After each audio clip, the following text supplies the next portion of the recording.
Welcome to Mr. Potts teaching, super subbing. We do a little bit of math. So let's get into this. We have all these numbers and letters we're going to put into exponent form. We're going to simplify this. So we have all these numbers and letters. We're going to put everything together and make it look compact. When you compress a file in a computer, you take all those files and you make it really small, but it means the same thing. So we're going to take this and compress it. So you notice that all these fives all have the same number. They're starting with 5. So exponents is taking the same number and repeating it over and over and over. So we highlight that 5 and we have that highlighted yellow mark at the bottom. And what we're going to do is, being that the number that is repeating over and over is highlighted in yellow, we're going to put that 5 down there. And the circles is how many times we're multiplying that number over and over and over. So let's count 1, 2, 3, 4, and that's the number we're going to put in that circle.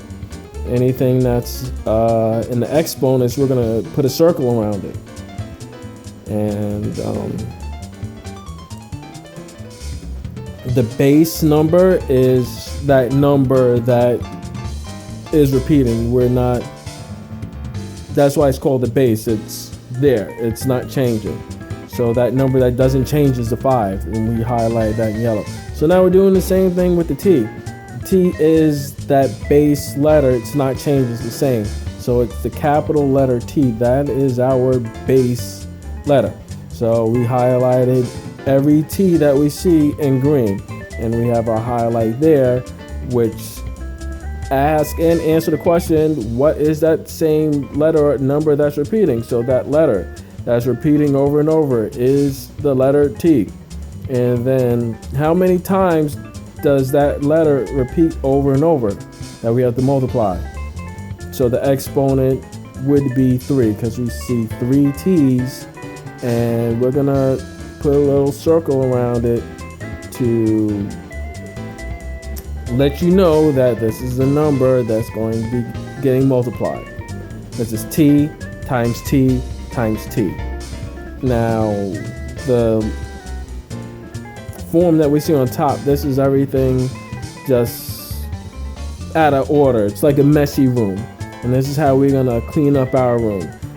If the 5s are like socks go in one drawer. If the T's are like t-shirts, take t-shirts and we put them all together so we can see the 5s all together, T's all together. If you'd be cleaning up your room, you would have all your toys in one place, and you have all your clothes in another drawer, and not all sitting out on the floor. So this is how we clean up this mess that we have at the top. That 5 times T times 5 times 5 times 5 times T times T. That's a messy room. What we have at the bottom is a clean room, and we put in exponent form. We have 5s, we have 4 of them, we have T's, we have 3 of them. Bam, you're done.